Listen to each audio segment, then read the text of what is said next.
I never thought I'd be left out in the cold by my own daughter. I never imagined the man she married would strip me of my dignity in my lowest moment, and that she would let him. But what they didn't know was that life had one last card for me to play. And when I played it, everything changed. Get ready, because what you're about to hear is not just a story, it's a reckoning.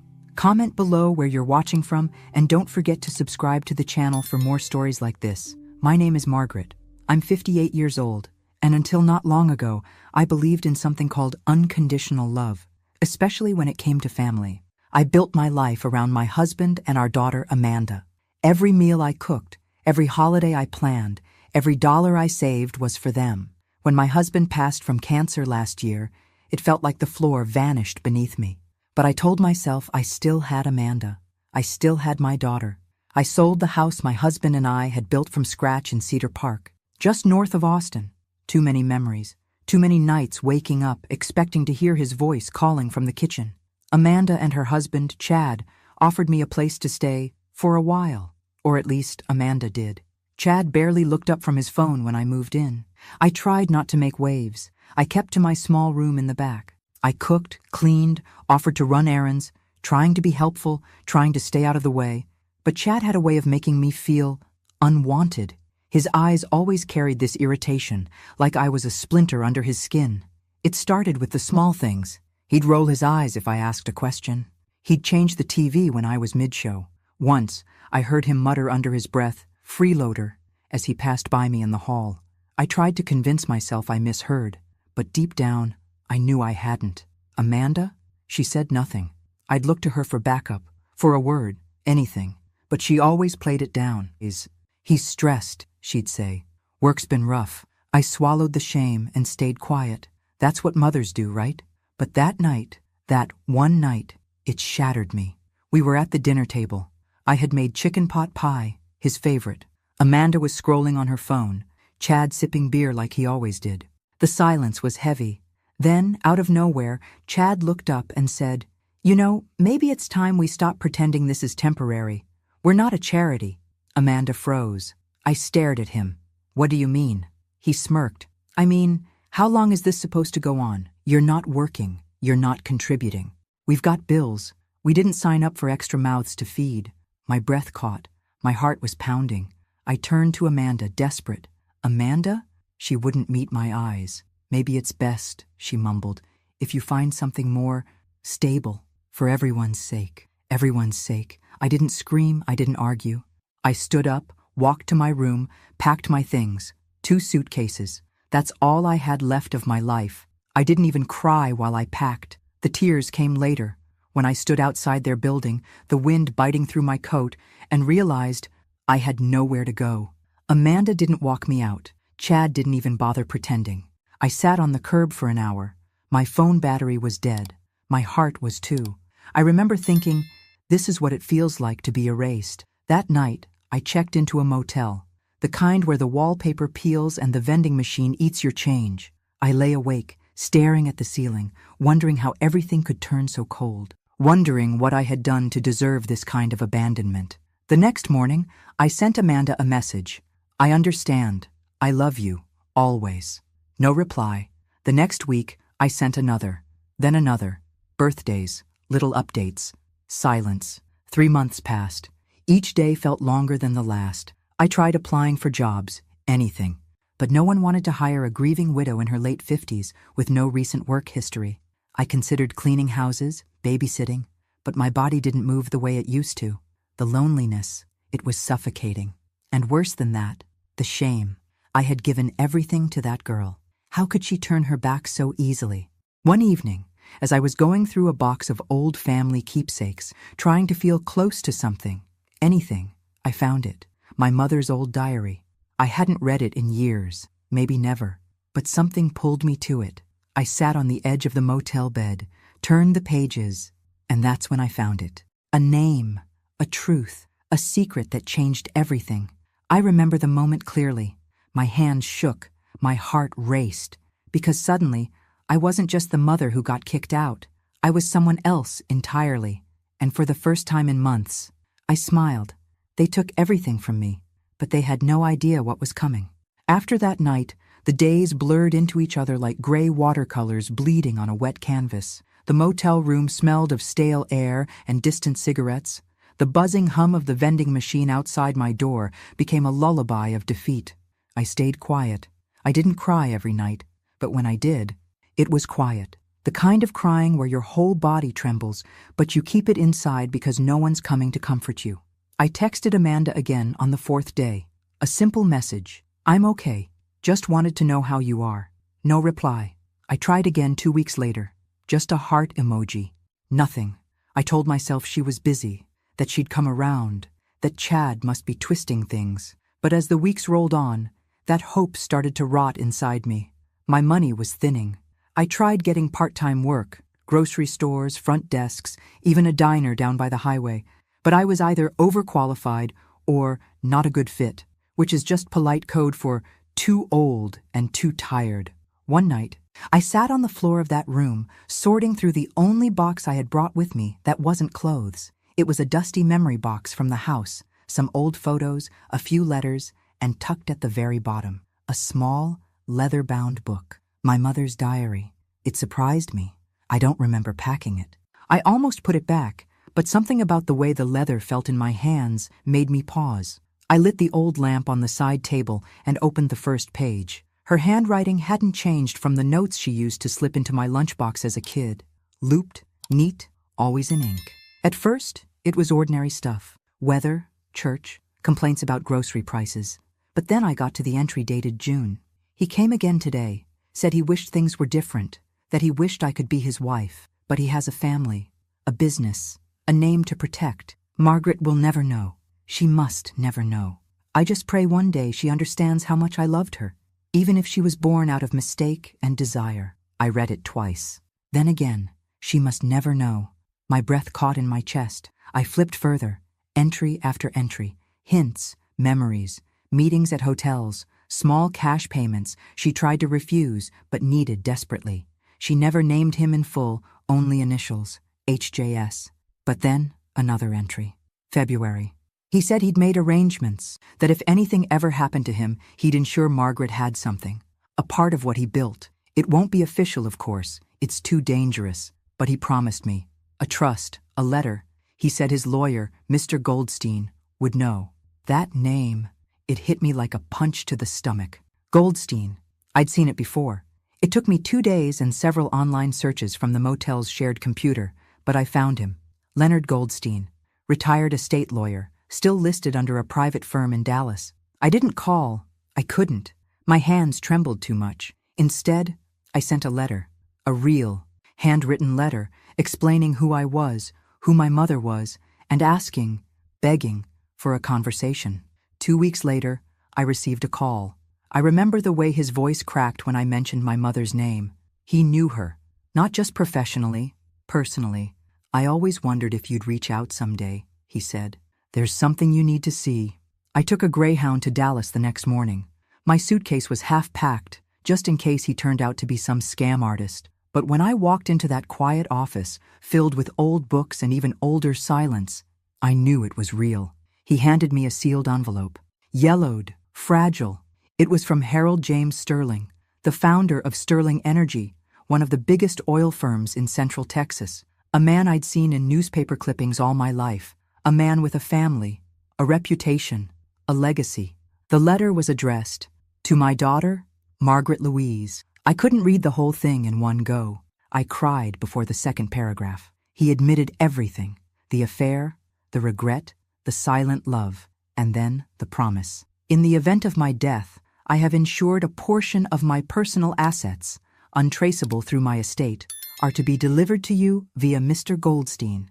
You are my blood, and though I was too much a coward to claim you in life, I claim you now in death. Mr. Goldstein slid a folder across the table.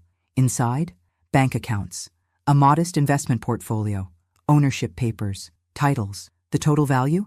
A little over $5 million. I stared at the papers, then at him. This is real? I whispered. He nodded. It's yours. Always was. My heart thundered. Not because of the money, but because for the first time in my life, I felt chosen, seen. I didn't scream or laugh or break down. I just sat there, quiet as a whisper, letting the truth wash over me like a long-awaited rain. That night in my motel room, I didn't sleep. I stared at the ceiling like I had for months, but this time, with a smile creeping onto my face. They thought they discarded me. They thought I was done, but they had no idea. I wasn't broken. I was just getting started. I didn't go back to Austin right away. Something inside me had shifted, permanently. I wasn't just Margaret, the forgotten mother. I was someone new now. Someone who had been lied to her entire life and finally saw the truth. For the first time in months, maybe years, I wasn't drowning in shame. I was breathing in clarity.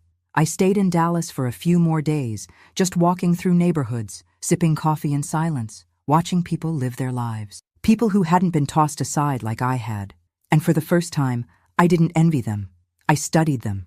I wondered who among them wore smiles that masked heartache, who had been betrayed, who had clawed their way back from being invisible. Leonard Goldstein didn't just give me the inheritance. He gave me time. Time to process. Time to understand what I now held in my hands. It wasn't just wealth. It was power. And I had no idea what to do with it. But grief has a way of becoming fuel when you've been humiliated enough. When I returned to Austin, I didn't go back to the motel. I booked a short-term rental downtown, just off South Congress. Clean, modern, quiet. The kind of place Amanda and Chad would never imagine me affording.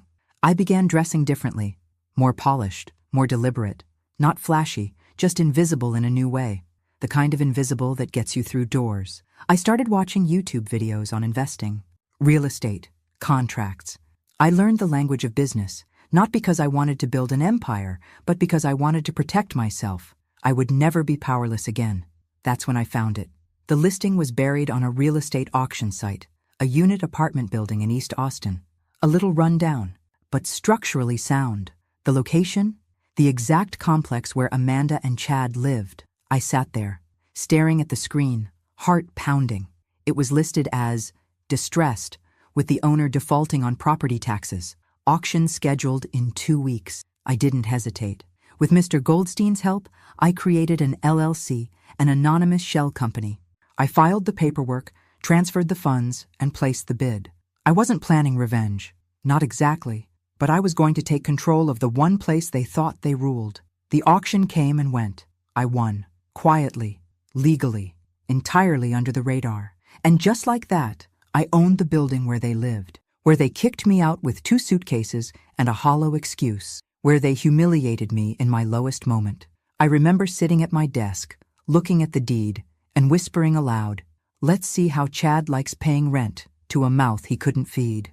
A month later, the notification letters were sent out to all tenants. Rents would be reassessed, lease terms reviewed, and for Chad and Amanda, the new amount was triple, not double, triple. Market value plus overdue fees. He must have exploded. I didn't need to see it to know. I could feel the rage from miles away. But it wasn't about money.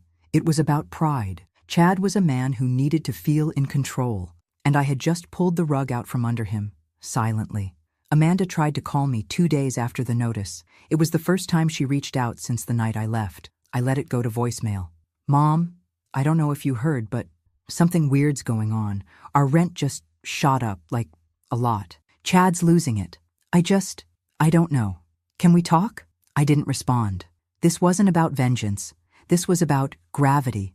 They needed to feel the weight of their choices. I drove by the building once, late at night. Their lights were on. I could see shadows moving behind the curtains. Amanda pacing. Chad yelling, his silhouette unmistakable. I watched them for a minute, then drove away. Part of me felt hollow. Part of me felt vindicated. And part of me still hurt like hell. Because even now, knowing what I knew, holding what I held, I would have given anything to be invited back in. Not to the apartment, but to my daughter's heart. But I knew that wasn't possible. At least not yet. So I stayed silent. And I waited. Because sometimes, the loudest justice is the one that doesn't say a word. And I wasn't finished yet. I didn't realize how much I had changed until I saw Amanda at the grocery store 3 weeks after the rent increase. She didn't see me. I was 2 aisles over, hidden behind a rack of discounted cereal. She looked tired. Not just tired. Worn down. Her hair was tied back sloppily, the way she used to do when she'd been crying. Her cart was half empty, mostly cheap staples, rice, eggs, a few off-brand cans. I should have walked away. I didn't. I followed her through the store at a distance, heart pounding like I was doing something wrong. She paused in front of a small box of mac and cheese, then looked down at her phone. A text from Chad, maybe. Her shoulders sank. She put the box back. That moment broke me. Not because I pitied her, but because I remembered the little girl who used to run to me crying when she scraped her knee, the one who asked me every night to check for monsters under her bed. And now, she was living with one. I drove home that day and sat on the couch in silence for hours. I stared at the window, thinking about how life had twisted us into strangers. But I reminded myself, this wasn't punishment. This was consequence. And consequence was long overdue. I had plans now. Not just the building, but a quiet, slow chess match. Every move calculated, every step thoughtful. With the LLC fully in place and the property legally transferred, I started repairs. Small ones at first. Leaks, broken locks, flickering lights. Chad never noticed. He was too distracted by the rent increase, yelling at the property manager by email, demanding answers. But I knew him, knew how his ego worked. He wasn't going to move. He'd see that as defeat. And Amanda?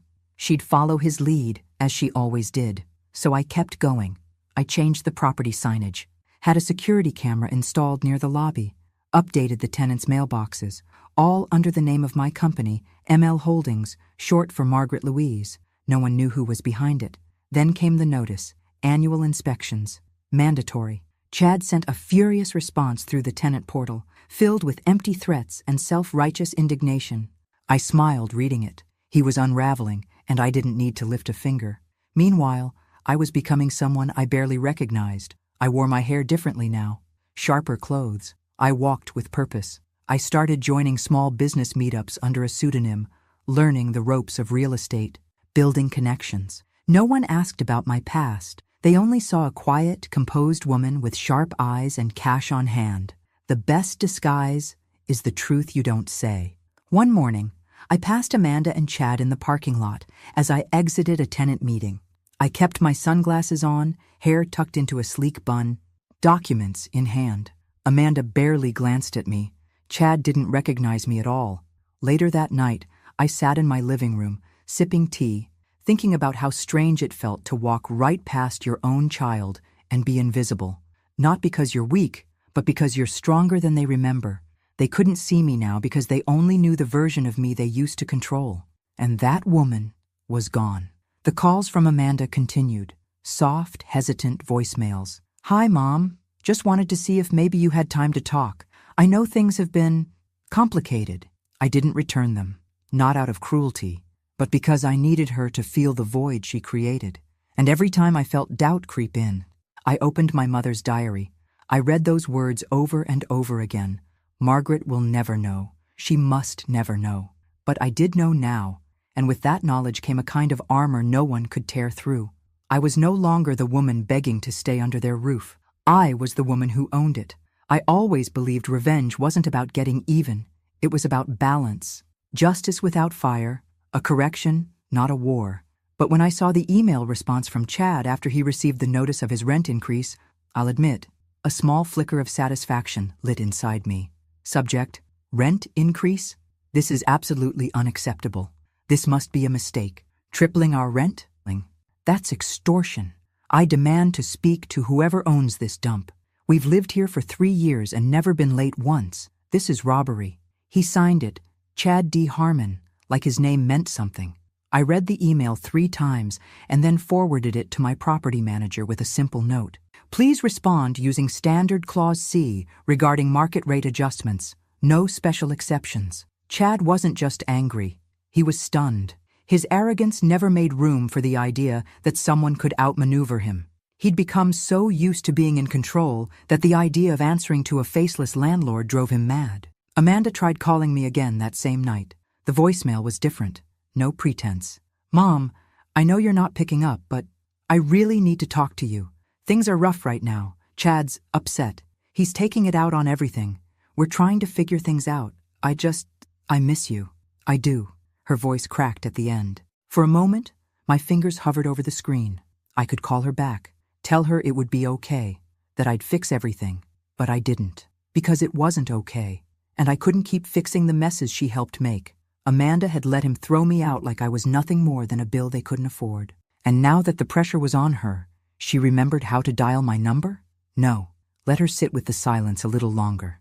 The next week, I authorized additional upgrades on the property. New exterior paint, hallway lighting, landscaping improvements. Chad's rent wasn't just a punishment. It was funding improvements for the other tenants. That was the irony. Everyone else benefited. He just couldn't see it. He began leaving angry notes under the office door. The water pressure sucks. Trash is piling up. If this is what we're paying for, it's a joke. Every note went unanswered. Amanda stopped leaving messages. She started texting instead. Short ones. Hey, can we talk? I really need you.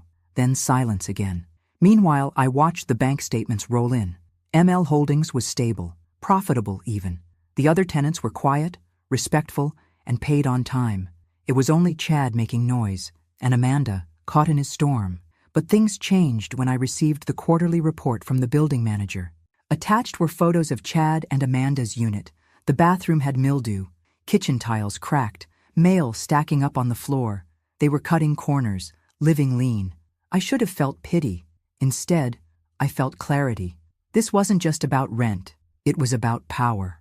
And Chad was losing it fast. Word around the building was he'd started taking on extra hours at work. Amanda was seen crying on the back steps one afternoon by another tenant. They were unraveling from the inside out, and I didn't have to say a single word. That was the part I kept coming back to. For so long, I was the one begging to be heard, begging Amanda to see what Chad was, to see what she was becoming by standing beside him. Now, they were choking on their own silence, and I was watching from above, literally. My new apartment overlooked their courtyard, different building, higher floor, safer neighborhood, a view they could never afford. I didn't watch them all the time, just enough to remember that I wasn't crazy, that I hadn't imagined the betrayal, that what they did to me deserved consequences. And yet, despite all that, some nights I still found myself sitting by the window, holding my phone, staring at Amanda's last message. I really need you. The woman inside me, the mother, ached. But the woman I had become? She knew this was only the beginning. I always thought heartbreak came in loud moments, slamming doors, shouted words, public scenes. But the real heartbreak? It's quiet. It comes in the form of a voicemail you don't return, a message left unread, the silence between you and someone who once called you Mommy.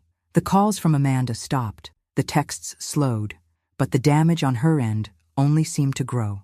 From what I gathered through the building staff, the tension in their apartment had turned into open hostility.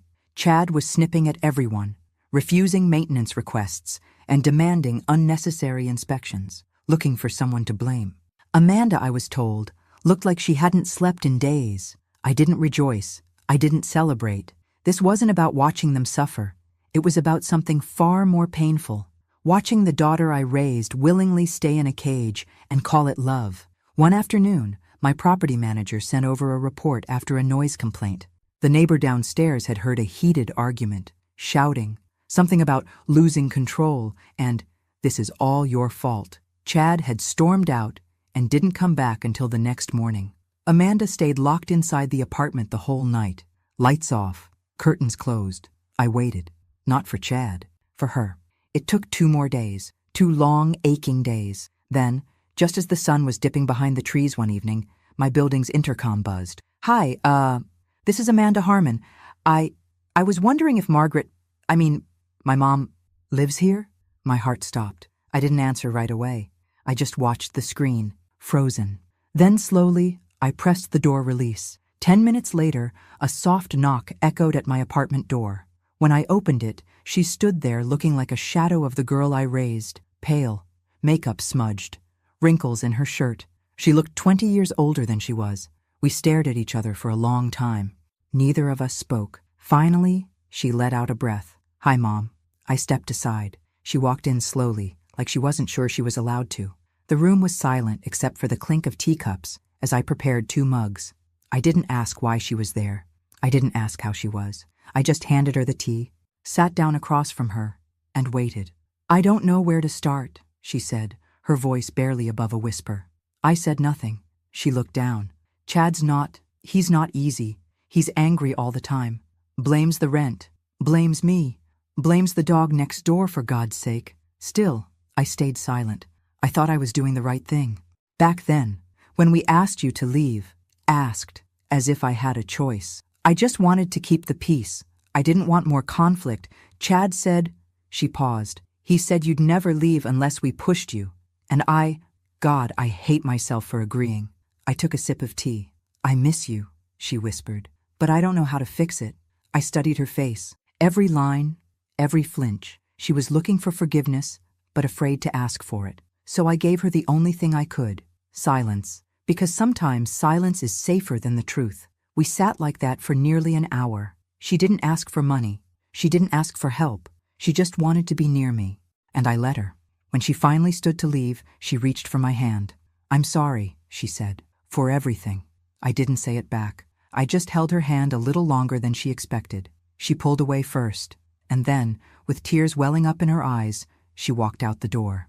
I didn't cry. But the second the door clicked shut, I sank into my chair, holding the warmth of her teacup in my palms like a lifeline. She had come. She had looked me in the eye. And now I knew. The cracks were finally starting to show. The thing about power, real power, is that you never have to raise your voice to use it. You don't slam doors or shout threats. You just pull a string here, close a door there, and watch the ones who underestimated you start to squirm. And Chad? He was squirming. After Amanda's visit, things grew darker in that apartment. I didn't need a camera to know it. You can feel a house unraveling if you listen closely enough. The maintenance team told me Chad had become unhinged, storming down to the management office twice a week, demanding to know who owned the building. He wanted names. He wanted a face. He wanted someone to blame. The fact that he didn't have one? That made him spiral. He started digging. I knew he would. Chad wasn't the type to accept defeat quietly. I'd seen the way he used to search Amanda's phone when she took too long at the store. The way he checked her receipts, commented on how long she took to run errands. Possessive didn't even begin to cover it. So when he started poking around for the name behind ML Holdings, I was ready. He started by trying to look up the LLC, standard, but my lawyer had filed everything through a privacy trust. No names, no leads. Then came the phishing emails to my property manager. Pretend to be a tenant. Ask who owns the building. Sloppy, desperate. He even called the title office, pretending to be a lawyer representing another property. The clerk flagged it and reported it straight to us. And when those routes failed, he turned inward. Amanda. I don't know what happened exactly, but one of the neighbors called the management office and asked if someone could check on the Harmons. She said she heard glass breaking. Raised voices. The kind of anger that doesn't just come from bills, it comes from fear. The maintenance man went up there. No one answered. But through the door, he could hear Chad pacing, muttering, Amanda crying. The silence afterward was heavier than the yelling. A few days later, I received a strange envelope. No name on the outside. No return address. Inside, a note. I know what you're doing. You think you're clever, but you don't scare me. I'll find out who you are, and when I do, you'll regret it. No signature, but I recognized the handwriting. Chad wrote like he spoke, angry, uneven, pressing too hard on the paper. I sat there with the letter in my hands, heart thudding, not out of fear, out of memory, because it took me back to the moment he stood in that kitchen and looked me in the eye like I was dirt beneath his feet, the way Amanda stood beside him, not just silent, but complicit. And now, he was the one grasping at shadows, choking on uncertainty, screaming into the void. It was poetic, but it was also dangerous. So I doubled down. I had my lawyer contact building security. We installed more surveillance, discreet, legal, routine. I made sure the other tenants were protected. The building wasn't going to fall apart because one man couldn't handle the weight of his own cruelty. And Amanda? She didn't call again. But I heard from the building manager that she'd been walking to work. Her car had been sold. Their utilities were being cut back. Lights off by PM. No heat some nights. The cracks weren't just in their relationship. They were in their survival. And yet, through it all, I kept my distance. Because this wasn't about revenge. It was about resolution. Letting Chad's world shrink until he realized how small he really was. And letting Amanda decide, would she stay in the cage or find the key I'd placed right in front of her. I knew she wasn't ready yet, but the walls were closing in, and secrets have a way of leaking through cracks. I didn't expect the knock on my door that night. It had been quiet for days. No emails from management, no voicemails from Amanda, no more anonymous threats. Just silence, the kind that feels like a storm crouched in the distance waiting. But when the knock came, soft and slow, something in my chest tightened. I opened the door. Amanda stood there, soaked from the rain, a grocery bag clutched to her chest like it was the only thing keeping her upright. Her eyes were red and her mouth opened, but nothing came out. She looked like she had run out of words days ago. I stepped aside. She walked in slowly, dripping water on the hardwood floor. I handed her a towel, and we moved without speaking. I warmed the kettle, poured 2 mugs of chamomile tea. She sat on the edge of the couch like she didn't want to stay long, like she didn't deserve to, and maybe she didn't. She stared into her cup, eyes hollow. "He's not who I thought he was," she said finally. I stayed quiet. I knew. Part of me always knew, but I told myself it was stress, that he just needed support, that if I was patient, he'd come around. Still, I said nothing. She looked up, her voice trembling.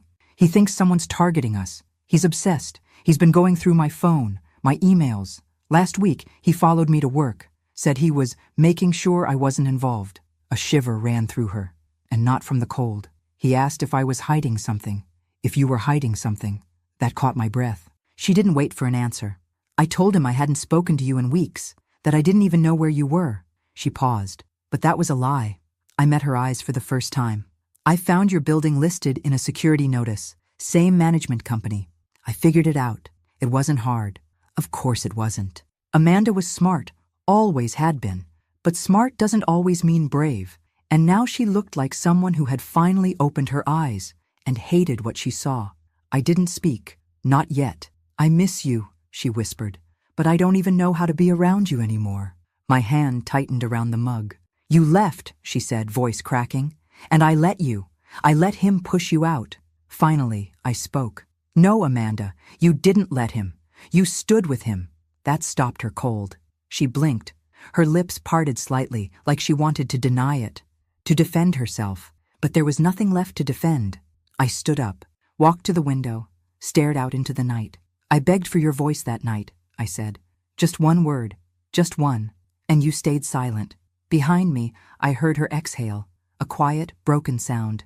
"I didn't think it would get this bad," she said. "I thought I could manage him." "You can't manage a man like that," I said softly. "You survive him, or you leave him." She didn't respond. She didn't have to. We sat in silence for a long time, 2 women who shared blood but not trust. Not yet, maybe never. When she finally stood to leave, she set the mug down carefully, her eyes rimmed with unshed tears. "I don't expect forgiveness," she said. "I just needed to remember what it felt like to be safe." I walked her to the door. She paused, then turned back suddenly and wrapped her arms around me. I didn't return the hug at first, then I did, but gently, cautiously, like someone trying to hold a memory without letting it slip through their fingers. When she pulled back, she didn't say goodbye. She just looked at me one last time and left. And as the door closed behind her, I felt something shift deep in my chest. Not forgiveness, not yet, but the faintest flicker of something that might one day grow into it, if she let it. The invitation went out on a Tuesday morning, quietly, professionally, without fanfare. A tenants' meeting to discuss upcoming building renovations, scheduled in the common room the following week. Mandatory attendance, questions welcome. I knew Chad would be there. I knew he wouldn't be able to resist. He wanted a name, a face, someone to point a finger at. He had no idea he'd be walking right into the hands of the woman he discarded like a broken appliance. The day of the meeting, I arrived early. I wore a charcoal gray blazer and dark jeans. Simple, elegant, unrecognizable. My hair, now in soft waves, brushed my shoulders. I looked nothing like the woman who once begged for a sliver of dignity at Amanda's kitchen table. The common room filled slowly. Tenants trickled in, some curious, others annoyed, most indifferent. And then came Chad. He stormed in with the swagger of a man expecting confrontation, Amanda trailing behind him like a shadow. He didn't look around, didn't notice me. He only saw the property manager at the front and went straight to him. "Where is she?" he demanded. "I want to speak to the person in charge, today." The manager remained calm. "All questions will be addressed during the presentation." Chad scoffed. Amanda looked down at her shoes. I sat near the back, silent. The presentation began. Routine announcements, upgrades, timelines. The new security system, the updated landscaping, the improved insulation, practical changes, smart decisions. All funded in part by the very rent Chad had so bitterly protested. Then the manager paused. "We'd like to thank ML Holdings for their commitment to revitalizing the property and prioritizing tenant comfort. The owner is here today should anyone have questions." I stood up. The room turned. I walked slowly toward the front, calm, steady.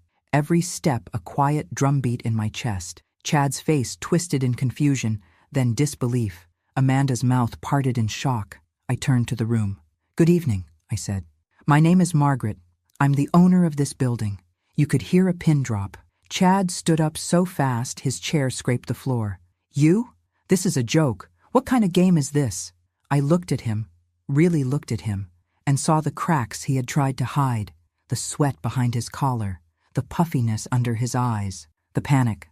"No game," I said softly. "Just business." He took a step forward. "You manipulated this.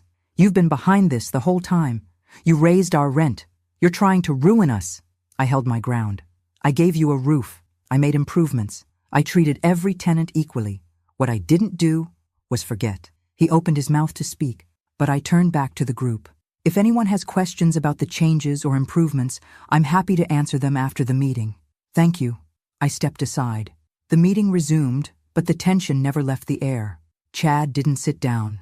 He just stood there, trembling, furious. Amanda sat with her hands clasped tightly in her lap, eyes wide and wet. When the meeting ended, tenants came to me, shaking hands, asking questions, thanking me. Some had suspected. Most had no idea. Chad waited until the room emptied. Then he marched toward me. "You think you've won," he hissed. "But this is nothing. You've made an enemy." I stared at him, eyes level. "No, Chad, I didn't make anything. You did. The day you looked me in the eye and treated me like I didn't matter." Amanda stepped between us. "Chad, stop." He turned to her, shocked. "What did you just—" "I said stop," she repeated louder this time. "She's not your enemy. She never was." "You are?" He looked at her like she'd struck him, and in a way, she had. Amanda turned to me, her voice trembling. "I didn't know, I swear, about the building, the money, any of it." I nodded. "I know. Why didn't you tell me?" "Because you had to see it, not just hear it." She blinked back tears. Chad scoffed, stepping back. "You two deserve each other." "No," I said quietly. "She deserves better." Then I turned and walked away, and for the first time since that awful night in their kitchen, I felt something shift inside me. Not revenge, not satisfaction, but power, quiet, firm, and entirely mine. Amanda showed up at my door again 4 days later, this time holding something in her hands that made my knees buckle the second I saw it. A book, faded leather, corner torn, the spine barely holding. My mother's diary. I opened the door without a word. She stepped in, eyes wide, her breath shaky. "I found it in my closet," she said. "The last time I visited you. You must have left it behind." She placed it on the coffee table like it was sacred, and for me, it was. I read it. My heart stopped. "I wasn't trying to pry," she rushed, "but I recognized her handwriting. I was looking for something that made sense." Silence fell between us like a curtain, heavy, still. "I didn't know about Harold Sterling," she whispered, "or the money, or the trust, or any of it." I nodded once, slowly. "I didn't know either, not until I had nothing else to lose." Her voice broke. "Mom, why didn't you tell me? Why did you let me believe you were helpless?" I looked her in the eye, and for once, she didn't look away. "Because I was helpless. The night you closed the door on me, I didn't have a plan. I didn't have money. I didn't even have a place to cry where someone wouldn't knock and tell me to keep it down." Amanda winced. "I found the diary at my lowest point, when I was counting coins to eat dinner, when I hadn't spoken to anyone in a week. That diary, it didn't just tell me who I was.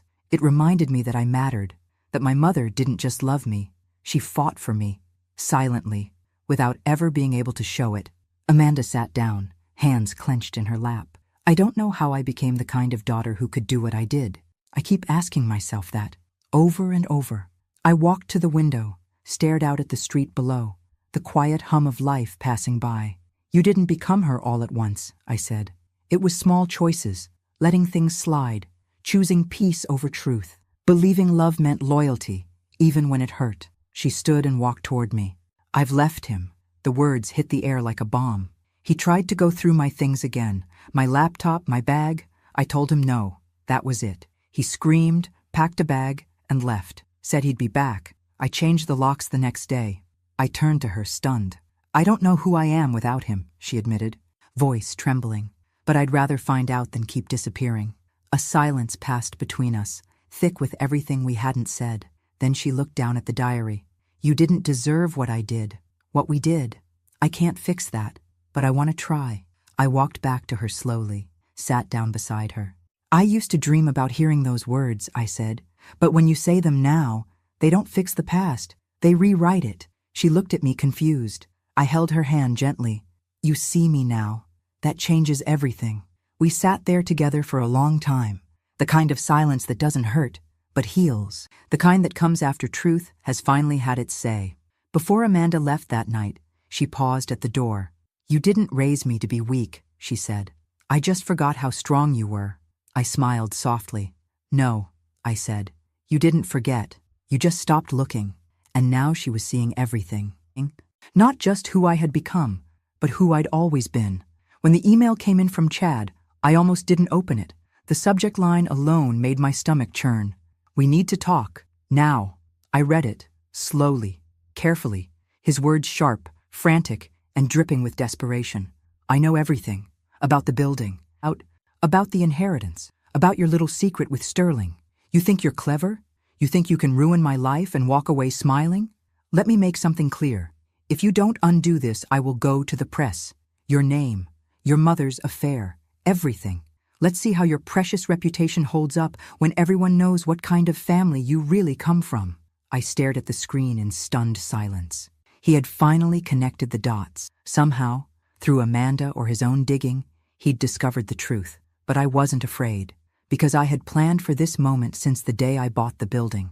I forwarded the email to my attorney. By the next morning, Chad received a cease and desist letter.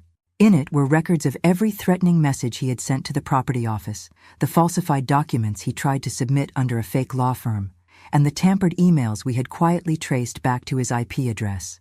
There were tenant complaints, maintenance sabotage logs, and even audio clips of his rants from public spaces around the building. We didn't need to press criminal charges. Just one defamation and harassment suit was enough. He panicked, and I knew it because Amanda called me 2 days later. He's gone, she said, her voice shaking. Packed up while I was at work. Left a note saying he was being hunted. Said you ruined his life. He ruined his own, I said quietly. Amanda was silent. Then, I'm sorry. Again, for ever thinking he deserved my silence. You were scared, I replied. I've been there. Fear makes you small, but you don't have to stay that way. It wasn't long before Chad tried to retaliate, posting vague rants on social media, implying corruption, betrayal. He never named names. He couldn't afford to. Not after the second letter from my attorney threatened legal action for every word he published. He went quiet after that. Publicly, at least. Privately, I knew he'd never forget the day he realized the woman he kicked out with 2 suitcases and a tired face now owned the roof over his head, the lease under his name, and the keys to every locked door he once slammed in mine. Amanda, on the other hand, was transforming. She moved out of the unit within a month, found a small studio near her job, started therapy, joined a community art class. She even painted something for me, an abstract of a phoenix in dark reds and golds. I hung it above my fireplace. We talked more often now, not every day, but when we did, it was real, honest, no more pretending. The last piece of the puzzle came in an envelope, another letter, this one from Mr. Goldstein. Congratulations, Margaret. The building has officially been transferred. The final tenants have signed new agreements. The lawsuit against Mr. Harmon has been resolved in your favor. You are now free to sell, hold, or restructure as you see fit. I folded the letter carefully, held it to my chest. This wasn't just about money, or property, or revenge. This was about truth, about reclaiming my name, my story, my strength. The next morning, I called a realtor. I was ready to close the last chapter and open the door to a life I no longer had to survive. I could finally live it, on my terms. I sold the building in late spring. The final paperwork was signed on a bright, cloudless Tuesday. No fanfare, no ceremony, just a quiet click of a pen, a firm handshake, and the weight of 3 years of grief, betrayal, and silence finally lifting off my shoulders. The money was wired to my account the next day, but I didn't celebrate. Instead, I wrote a check, a large one. Half of the proceeds went to a local shelter for women and children in crisis, the kind of place I wish I had known existed the night I stood on that curb with 2 suitcases and no one to call. I asked them to build a wing named after my mother, the Eleanor House. It was my way of honoring the woman who gave me strength in silence, who hid a lifetime of secrets so that I could one day discover the truth and become something more than what the world expected. The other half? I used it to buy a small house. It wasn't extravagant, just a charming little 2-bedroom on the same street where I grew up in Cedar Park. Oak trees out front, a porch swing, enough space for quiet, for healing, for growing tomatoes if I ever felt like trying. The day I moved in, Amanda helped carry boxes. She didn't say much, neither did I. But after we finished unpacking, she sat beside me on the porch swing, legs tucked under her, eyes scanning the street like she was trying to recognize the girl she used to be. "I remember riding my bike here," she said softly. "Before everything got complicated." I nodded. "You were always safe here," I told her. "I forgot how that felt," she whispered. "We didn't talk about Chad. We didn't need to. His chapter had closed without a dramatic ending, just silence.